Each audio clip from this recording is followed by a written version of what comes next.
This is the Lean Builders Hoots on the Ground podcast with absolutely, positively no bullshito. Join us as we dig into exactly what lean construction is and how we can use these concepts and strategies in the field.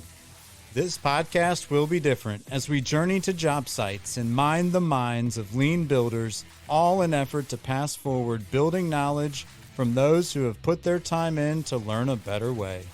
Because that's just what lean builders do.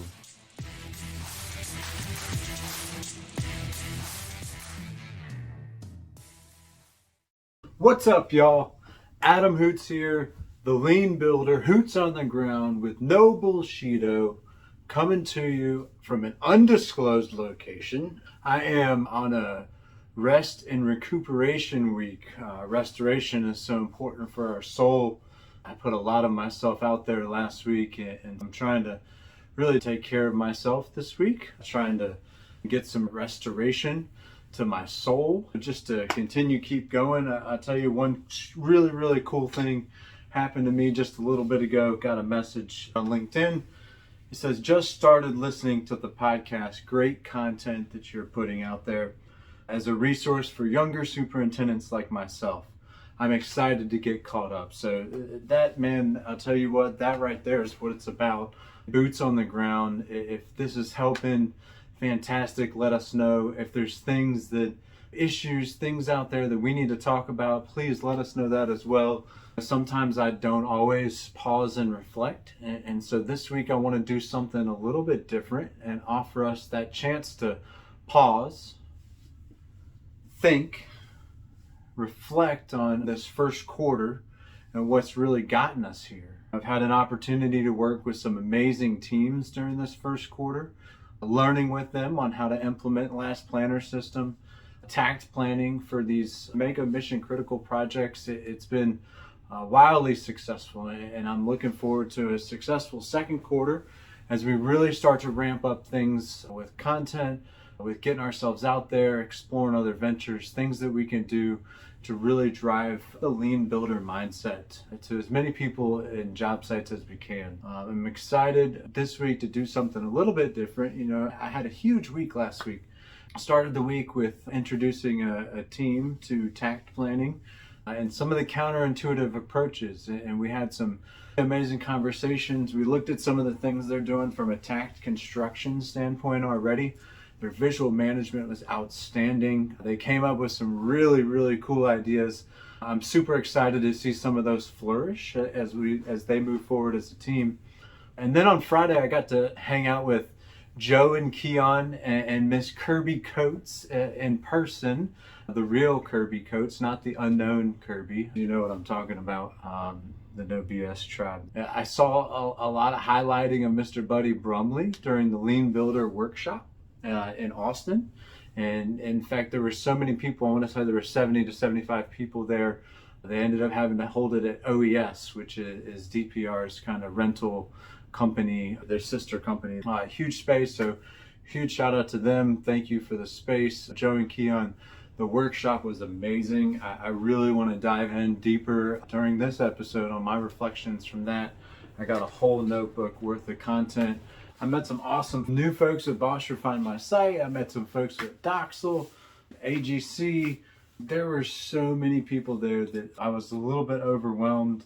MW Builders, Capital Industries. I met this really cool camera dude named Christopher. Hopefully he'll give me some pointers here on what I'm doing from a shooting angle. You know, I've had Spencer Easton kicking me in some ideas. Keep it coming as I'm reflecting and just trying to get better and improve, whether it's, you know, this content that we're delivering here or the impact we're delivering at the job sites. It's getting better each and every week that we're doing this. I capped the week off, flew back from Austin late Friday night, and then early Saturday morning got up and got to do a TEDx Clemson talk, which I was able to tell my story, my journey as a tradesperson, coming up through ranks, construction, through larger GCs, and now here on my own doing this, coaching construction teams and really trying to drive production from the inside out. It was an incredible journey last week.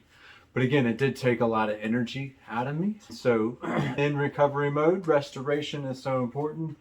that's why I said, I'm going to just hit pause this week, and I'm going to reflect on kind of where this journey's taken us through the first quarter. We got 12 episodes down. I think there's 2 or 3 of them are solos.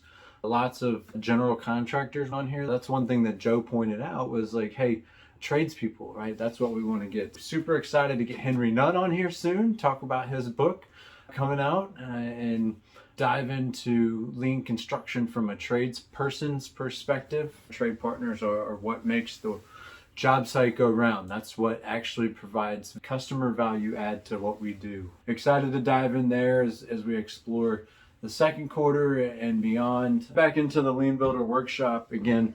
Was super impressed. It was the first time that I've been able to experience a workshop, and one of the things that I'm really big on as I'm starting to travel and do more coaching of teams is not diving into the tool right away and really building a level of trust amongst the team before we start talking about any tools or concepts or anything that I think could help the job. If we don't have this level of trust, then are they really going to implement this when you leave, or is it going to continue to operate and grow and self-fulfill, or is it just going to be another thing that's getting done and dropped to the wayside? And so the way you do that's through building trust. That's why we've had a couple of episodes dedicated to trust building, and I love how Keon and Joe, the first hour or 2 hours of the workshop really started with the value proposition. What's in it for me? Not necessarily a greedy perspective, but hey, I've been building for a long time and my owners are happy. They asked for me by name. They don't take my word here. Listen to some clips that I pulled out from Joe's opening statement right out of the gate. Man, he gets me so excited with what he says here. Spotlight off of that person or that leader, and let's swing it over and let's start talking about the current state of our industry first, and let's try to gain some consensus and some buy-in between me and that leader, and at least agree to the current state of what we're trying to overcome and manage on a daily basis within our industry. Okay, so we're shifting the spotlight. Let's start first with design documents. Has Felipe left the room? Let me start here. This is not a knock on our design brethren and our partners. But if I was to ask someone within my firm who might have been in this industry 30 years, 35 years, is it fair to say that 25, 30 years ago, were the documents more effective to build off when we took them into the field for implementation? And 9 times out of 10, I get a head nod. And again, this isn't a knock on our design partners, because let's talk about for a minute the challenges that they're overcoming.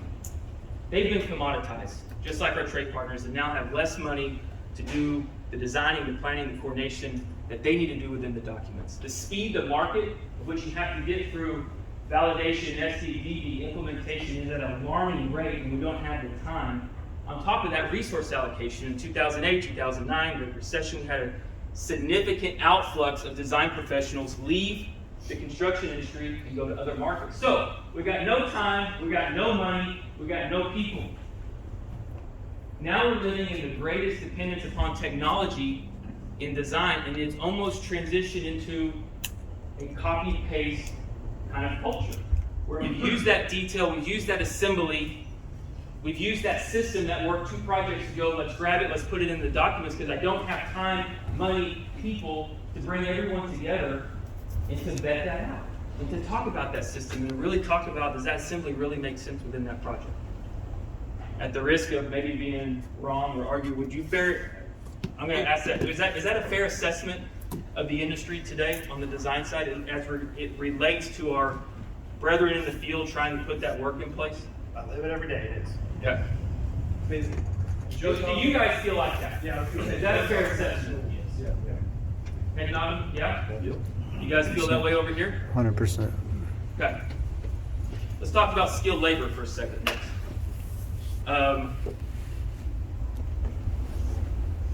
When's the last time on one of your projects you guys had a true blue master mason on a job site? Anybody? Okay. 2 out of 75. They're like uniforms. Skilled craft, skilled labor.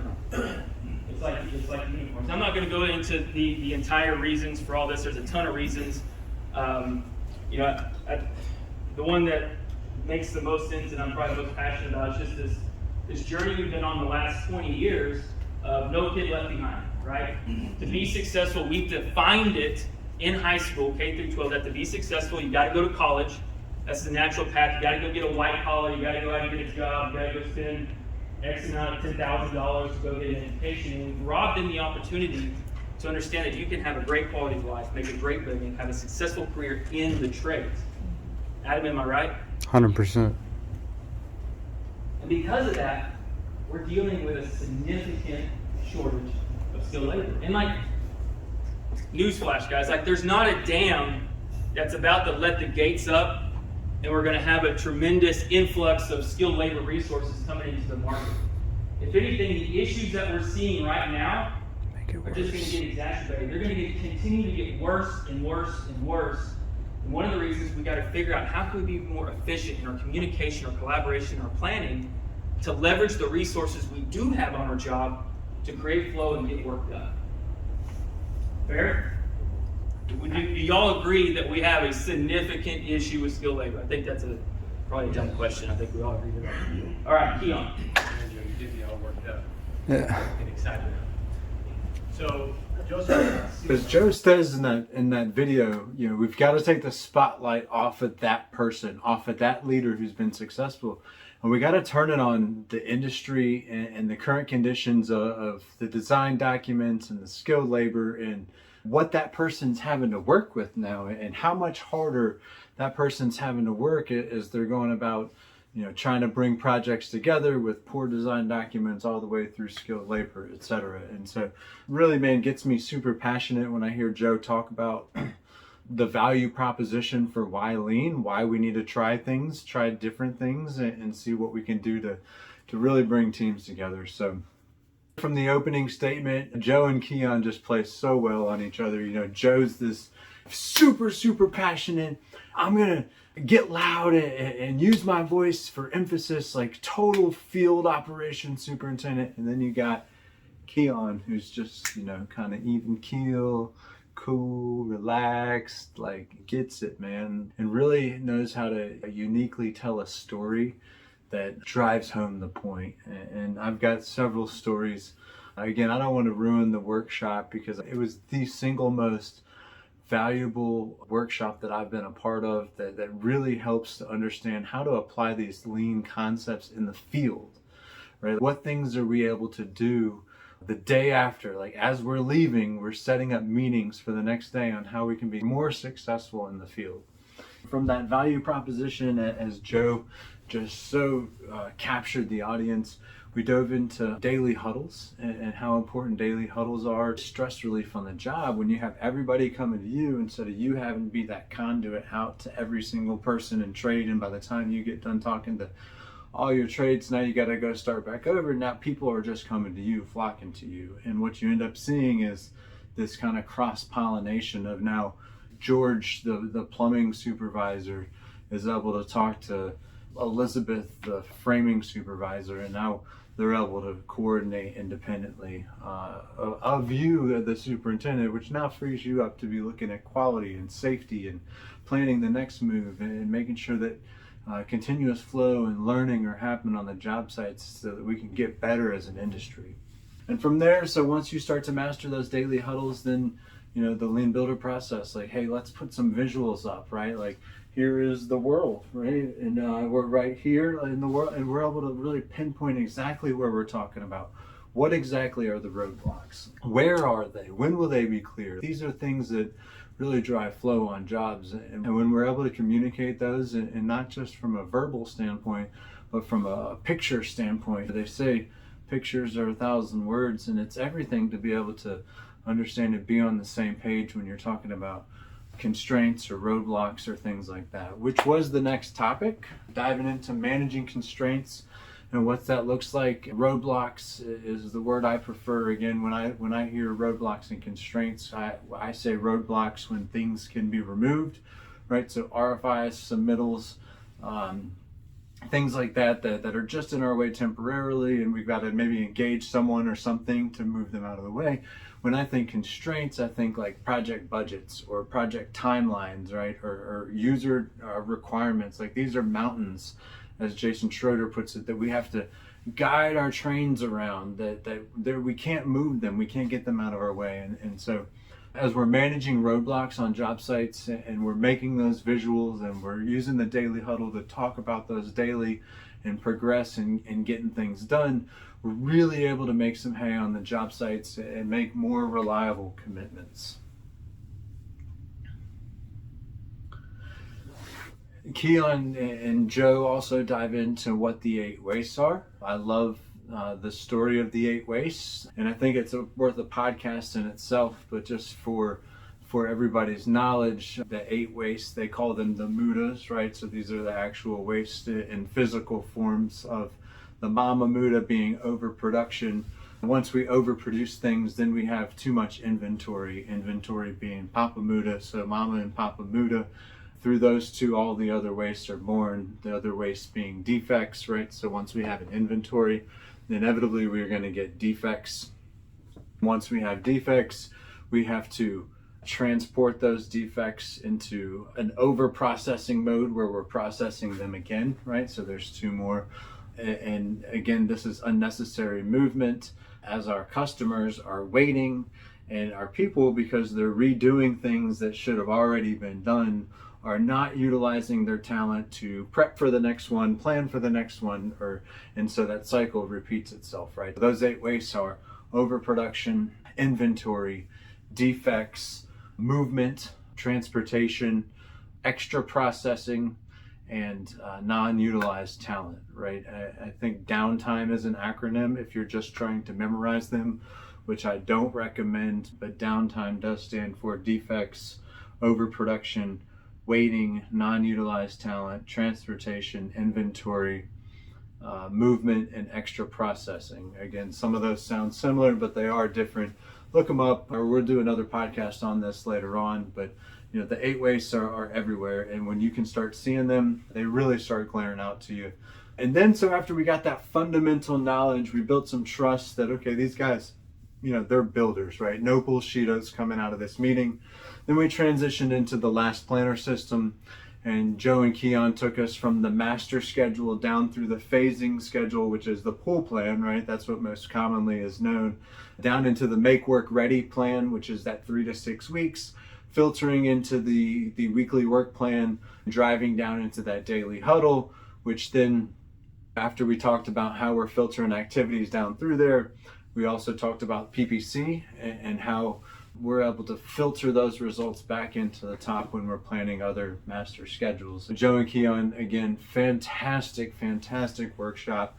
I was super excited to be a part of it. I'm looking forward to being more a part of these, maybe even hosting some of these, bringing Joe and Keon down here to the Southeast. I spread the message as we grow lean construction, as we help folks understand exactly what lean construction is and exactly what lean builders do as we improve. That was another thing that was super clear throughout the entire presentation, was lean is pillared on 3 things, and I couldn't agree more. Those 3 things were trust, which we've had 2 episodes on trust, probably need a 3rd to close and cap it out. Accountability. If you have trust and accountability, that becomes that predictive trust, and I'm able to count on you and make sure that things are going to happen when you are asked to get things done as a lean builder, because that's what lean builders do. As we build on, again, trust and then accountability, and then there's also this mutual respect where, you know, I respect you for the things that you're able to do, likewise that you're able to respect me for what I am able to get done, and together we're able to really make projects happen in the fastest, most efficient and economical, safest and most quality way possible. It is possible to have all 4 legs of the stool, right? I'm sure you've heard that joke. Lean construction's that way. Quality, safety, budget, and schedule. You can have all 4 of those legs of the stool as long as they're all supporting each other in the same facet. I look forward to continuing to explore this. Again, the Lean Builder Workshop check out theleanbuilder.com/events, I think is how you get to their page. And right here it is. Yeah, bang. And click on events. You see the next one is going down. You got to get in here. You got to check it out. Again, these are ways that we're able to really drive home lean construction in the field, on the job site, to maximize productivity, to help people understand that they are valued, and really, again, get projects done as quickly and as efficiently while respecting the time, energy, and appreciation for our trades and our people who are actually doing physical labor on the job sites. The challenge is, hey, pick up one of these, right? Do a daily huddle tomorrow. If you don't know what you're doing, if you've never done one, look up some YouTube. Call me, get a hold of me.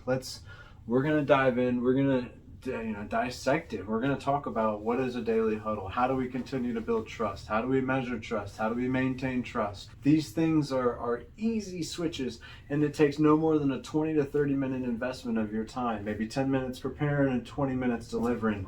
And you can see results as people start coming in and making reliable commitments to one another and honoring those commitments while driving projects forward faster. Thank you. I appreciate this opportunity to do something a little different. Let's hit the pause button. Let's reflect. I want to hear from y'all. What has your first quarter been like? How can you improve what you've done this first quarter? What are things that you want to start doing this quarter?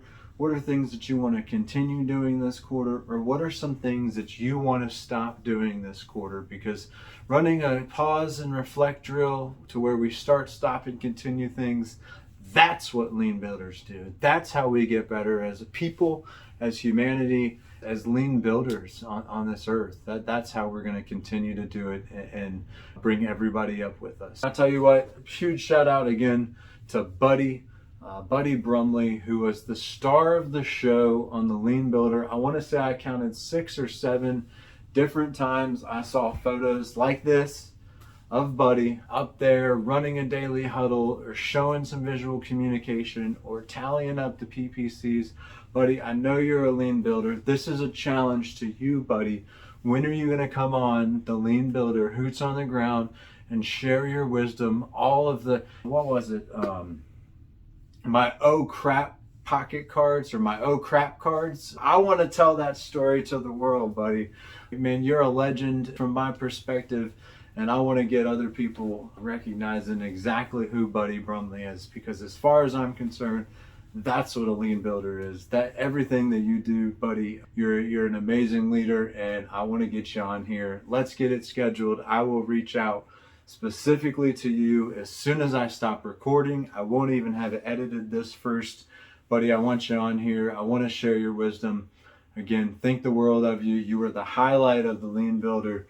Hopefully you're getting some of the royalties for that, because because your photo was up there a ton, showing us exactly what Lean Builders do. So thank you, buddy. Thank you, everybody. I appreciate this time to just pause and reflect on a huge, wildly successful first quarter. I look forward to continuing to press on each and every week with you, the Lean Builders. This is Hoots on the Ground with no bullshito, signing out. Talk soon.